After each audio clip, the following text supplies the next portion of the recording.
నమస్తే. మనతో పాటు ప్రస్తుతం సీనియర్ పోలీస్ ఆఫీసర్ రెడ్డన్న గారున్నారు. ఆయనతో మాట్లాడదాం. అండ్ వచ్చిన విషయం ఏంటి అంటే, ముఖ్యంగా అమృత ప్రణయ్ కేసులో మనం ఇంతవరకు ఒక యాక్టివిస్ట్‌తో మాట్లాడాము, ఒక లాయర్‌తో మాట్లాడాము. ఇప్పుడు పోలీస్ ఆఫీసర్ వర్షన్ ఎలా ఉంటుంది అనేది ఒక క్యూరియాసిటీ అన్నమాట. సో, ఈ అమృత ప్రణయ్ కేసులో సార్‌తో మాట్లాడే ప్రయత్నం చేద్దాం. నమస్తే సార్. నమస్కారం అండి. సార్ మీరు ఈ కేస్‌ని ఎలా జూస్తున్నారు? అంటే ఎందుకంటే ఒక్కొక్కరి పర్సెప్షన్ ఒక్కొక్కలా ఉంటుంది. సో, యాస్ ఎ పోలీస్ ఆఫీసర్‌గా ఆల్రెడీ మీరు రిటైర్ అయ్యారు కాబట్టి మీకు దీని గురించి కొంచెం అవగాహన ఉండి ఉంటది. పైగా మీ టర్మ్స్‌లో ఇంకోలాగా డీల్ జేస్తారు గాబట్టి. ముఖ్యంగా అందరూ ఇది పరువు హత్య అంటారు గానీ నేను లేదు. ఇది కుల, మత దురహంకారమే కాదు. ఇప్పుడు మనం సమాజంలో ఎన్నో కేసులు చూస్తున్నాం. నా హిస్టరీలోనే చాలా మందిని చూసాం.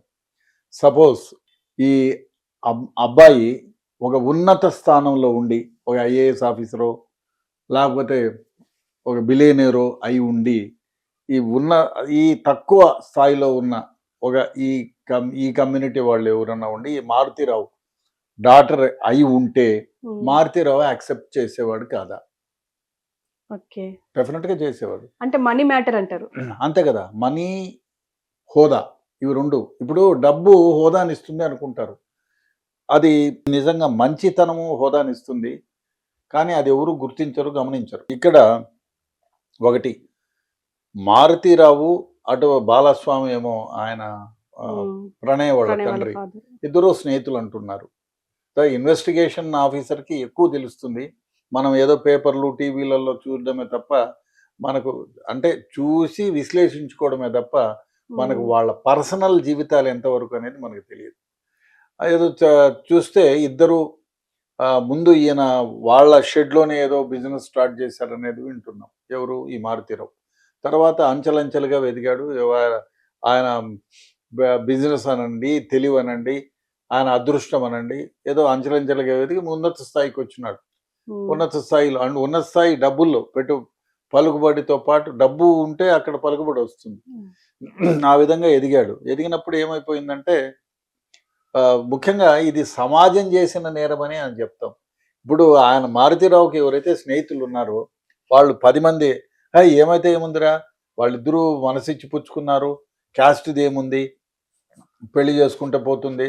అదే కాదు, నీకు వారికి డబ్బు లేదనేటువంటి సందేహమే నీకుంటే, నీ డబ్బును అబ్బాయికి ఇచ్చి అబ్బాయిని బిజినెస్ చేయమను. నీకంటే పెద్ద బిజినెస్ చేస్తాడు, చదువుకున్నాడు, నీకంటే బాగా చదువుకున్నాడు కదా, అమ్మాయి ఇష్టపడింది కదా అని 10 మంది చెప్పి ఉంటే డెఫినెట్గా ఈ మారుతీరావు ఇంత దూరం ప్రయాణించేవాడు కాదు.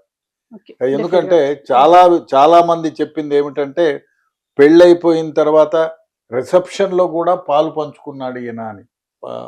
సో అప్పటికి కూడా ఏమి లేదు. తర్వాత అక్కడ ఏమికొచ్చింది, అమ్మాయి గర్భవతి అయింది.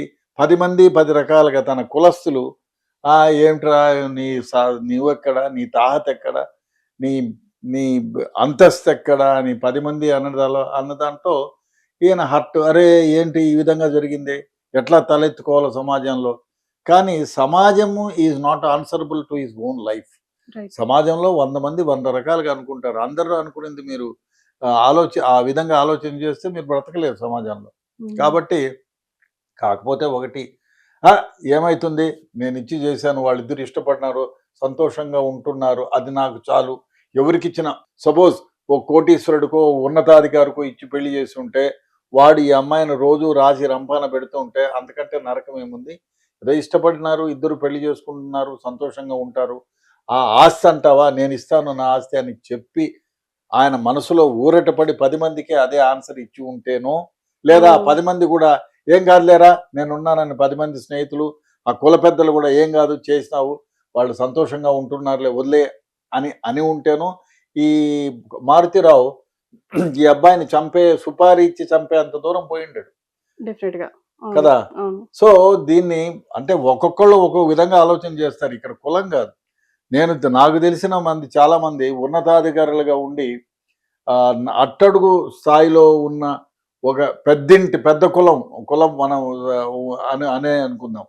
వాళ్ళని ఇష్టపడినప్పుడు కాళ్ళకి మొక్కి దండం పెట్టి మా అమ్మాయిని చేసుకుంటున్నాం మహాభాగ్యం అని చెప్పి పెళ్లి చేసిన వాళ్ళు కొల్లలు ఉన్నారు. నాకు తెలిసిన వాళ్ళు చాలా మంది ఉన్నారు. ఇక్కడ అంతస్తు మనీ తారతమ్యమే తప్ప కుల అంతరం కాదు. ఓకే. కానే కాదు. ఆ విధంగా ఆలోచన చేసి అది ఇప్పుడు అది ఈ విధంగా చాలా సమాజంలో కొన్ని కేసెస్ తీసుకోండి. తీసుకుంటే ఈ విధంగా జరిగినవి బయటకొస్తాయి చాలా.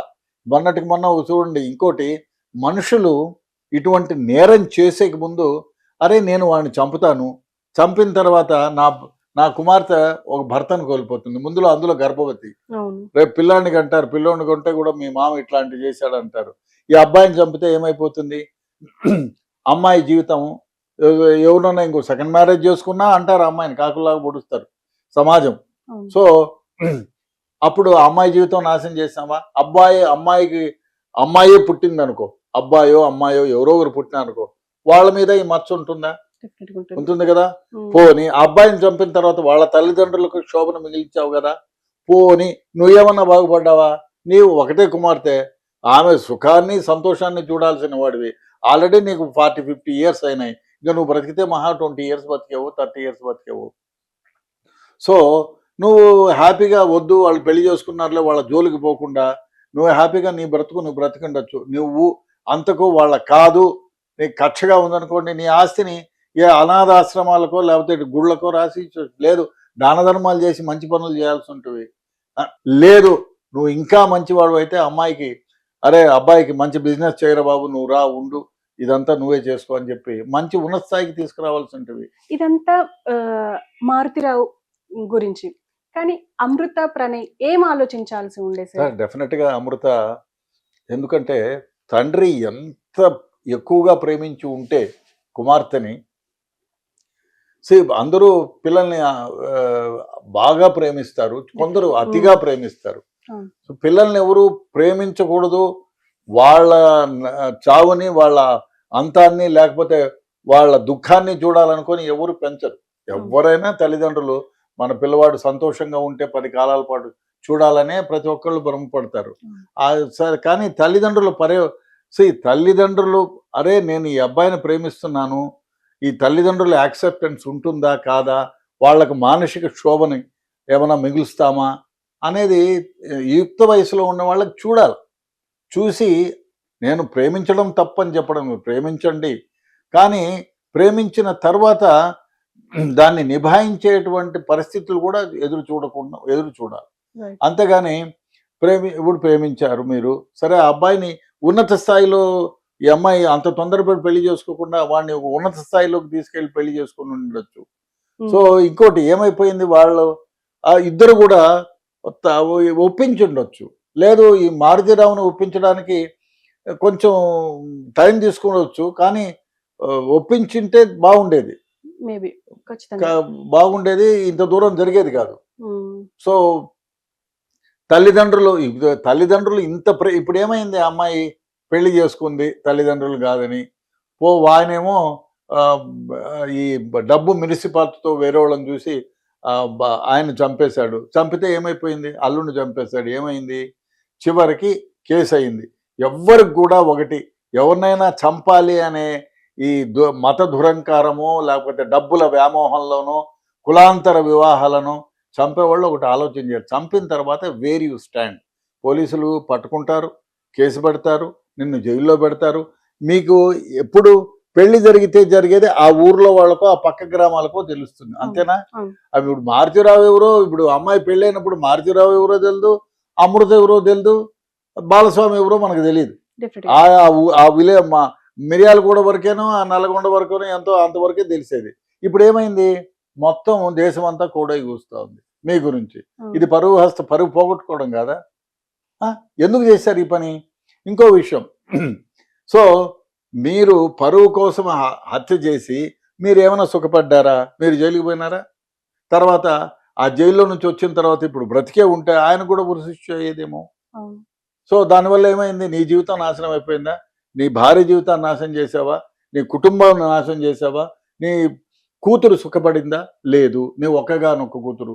పోని నిన్ను నమ్ముకొని నీ వెంట ఉన్న తమ్ముడు ఏమన్నా, ఆయనకు యావజ్జీవ కారాగార శిక్ష వచ్చింది.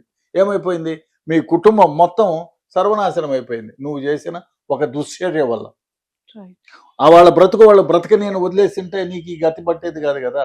నువ్వు నీ బ్రతుకు నువ్వు హాయిగా బతుకునేవాడివి. పోనీ వాళ్ళు లేరు అని అనుకోవచ్చు కదా! అనుకోని నువ్వు ఉండుంటే నీ తమ్ముడు లైఫ్ బాగుండేది. నీ లైఫ్ బాగుండేది. అమ్మాయి వాళ్ళు సుఖంగా ఎక్కడో బ్రతుకుని ఉండేవాళ్ళు. ఇప్పుడు అబ్బాయి తల్లిదండ్రుల బ్రతుకును ఇబ్బంది పెట్టావు. అబ్బాయి లేకుండా పోయినాడు. అమ్మాయికి భర్త లేకుండా పోయినాడు. భర్తకు పుట్టిన బాబుకు జీవితం నాశనం చేసావు. ఇప్పుడు నువ్వేమైనా బాగుపడ్డావా అంటే నీ భార్య ఇబ్బంది పడింది, నువ్వు చనిపోయావు. ఏమైంది? నీవు చేసిన ఒక దుశ్చర్య వల్ల మొత్తం ఇన్ని ఫ్యామిలీలు ఇబ్బంది పడ్డాయి. దానివల్ల నిన్ను అంటుకొని 10 మంది డమ్కు కొట్టి అరే ఏమిరా ఏమైనా చేయొచ్చు, నేనైతే చంపేసేవాడిని వాడిని అని చెప్పిన వాళ్ళు ఈరోజు ఎక్కడున్నారు? చెప్పేంత వరకే పరిమితమైనారు. జీవితాన్ని నాశనం చేసుకుని నువ్వు నీతో పాటు నీ ఎంటైర్ కుటుంబాన్ని, ఎదుటి వాళ్ళ కుటుంబాన్ని కూడా నాశనం చేశావు. సో ఎవరైనా ఇటువంటి పరువు హత్యల గురించి ఆలోచన చేసేవాడు వేర్ ఐ స్టాండ్, ఇది జరిగిన తర్వాత ఏమైతుంది అనేది ఆలోచన చేయాలి. అది మొన్నటే నల్గొండ జిల్లాలో ఇంకోటి జరిగింది. ఓ ముసలామె ఆమెకు 70 ఏళ్ళంట. ఎన్ని రోజులు బతుకుతుంది ఆమె? బహుశా ఇంకో 5 ఏళ్ళు 10 ఏళ్ళు బతికేది. మనవరాలు ఎవరినో పెళ్లి చేసుకుందని కొడుకుని మనవాణ్ణి రెచ్చగొట్టి వాణ్ణి చంపేపిచ్చి, చంపిన వాడిని కసి తీరా చూడాలని కారులో తీసుకొచ్చారు శవాన్ని ఇంటికి. ఎంత ఘోరం, నీచం! ఇంతకంటే ఏముంది? తీసుకొచ్చారు. ఆమె ఒక్కటే ఆలోచన చేయాలి, అరే వాడిని చంపిన తర్వాత ఇప్పుడు ఆ అమ్మాయి బ్రతుకు నాశనం అయిందా? ఇప్పుడు కొడుకు పోయినాడా? ముసలామె జైల్లో పోయిందా? మనవడు జైల్లో పోయినాడు. 3 జీవితాలు నాశనమైనాయి. 3 జీవితాలతో పాటు అవతల ఎదుటి వ్యక్తి చనిపోయినాడు. వాళ్ళ కుటుంబం నాశనం చేశావు. ఇప్పుడు మీరు ఈ చంపిన వాళ్ళు అంటే వీళ్ళు అనుకునేది ఏమంటే, చంపేస్తే నాకేమీ జరగదు, నేను ఫ్రీగా ఉంటాను, నన్ను ఎవరు ఏమి చేయలేరు. ఒకటి గుర్తుంచుకోవాలి, ఇటువంటి దుశ్చర్యకు పాల్పడే వాళ్ళకి ఎప్పుడు చట్టం తన పని తాను చేసుకుపోతుంది. అప్పుడు మీ జీవితాలు సర్వనాశనం అయిపోతాయి. ఆలోచించండి. ఎవరు మీకు ఇష్టం లేదు, మొహం చూడొద్దు, మాట్లాడొద్దు, మీ పని మీరు చేసుకోండి. మీ ఆస్తి మీరు సంపాదించాను వాళ్ళ కోసమే అంటే అట్లాంటి వాళ్ళని 10 మంది దత్తత తీసుకోండి అయ్యా. దత్తత తీసుకొని పెంచండి, ప్రేమగా పెంచండి. ఉన్నత పదవులు వచ్చేంత వరకు వాళ్ళని బాగా ప్రోత్సహించండి. ఇప్పుడు మీకు పుట్టిన పిల్ల సరే పోయింది మిమ్మల్ని కాదని, ఇంకో 2 పిల్లల్ని తీసుకొచ్చి పెంచండి. అంతకంటే గొప్పగా పెంచండి. అబ్బాయిల్ని పెంచండి, వాళ్ళకు ఉన్నత చదువులు ఇప్పించండి.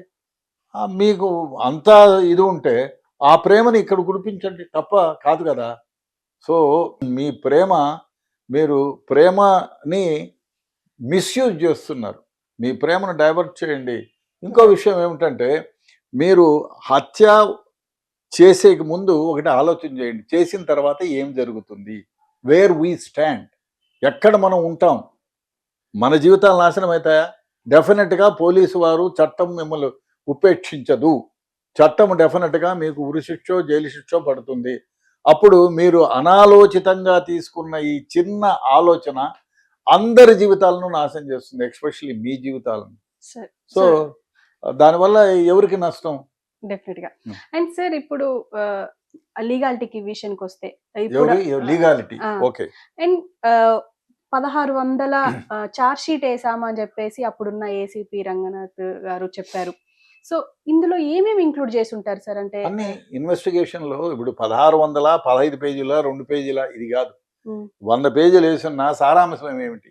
మీరు ఇప్పుడు ఒక చిన్న ఎగ్జాంపుల్ చెప్తా.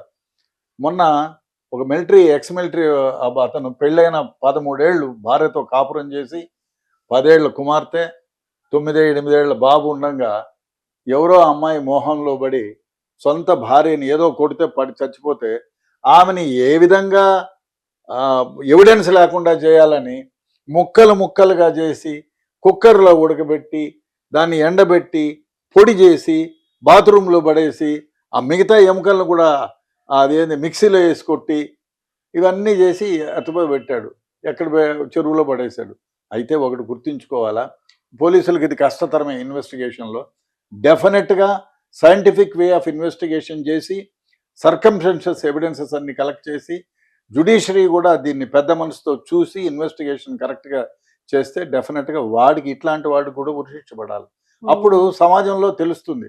అదేవిధంగా లీగాలిటీలో ఒకటండి, మీరు 1600 పేజీలు పెట్టారా 5 పేజీలు పెట్టారని కాదు, కరెక్ట్గా ఎవిడెన్స్ అంటే నేరానికి సంబంధించి ప్రూవ్ చేయడానికి ఏమేమి అవసరమవుతాయో ముందు సర్కమ్స్టెన్షియల్ ఎవిడెన్సెస్, గ్రెడ్జ్ ప్రూవ్ చేసుకోవడానికి, తర్వాత హత్యకు ప్రేరేపితం ఏ విధంగా అయింది, హత్య చేయబడిన విధానం ఏమిటి, హత్యకు ఉపయోగించిన ఆయుధం ఏమిటి, ఇవన్నీ కలెక్ట్ చేసి, అదే కాకుండా సైంటిఫిక్ వేలో ఇప్పుడు ఈయన నరికి ఉంటాడు, ఆ కత్తి గొడ్డలి ఎక్కడి నుంచి కొన్నాడో లేకపోతే రివాల్వర్ ఎక్కడి నుంచి కొన్నాడు, ఇవన్నీ కనెక్ట్ చేస్తే మీరు 10 పేజీలు ఛార్జ్షీట్ వేసినా 1600 పేజీలు ఛార్జ్షీట్ వేసినా it will be the same thing.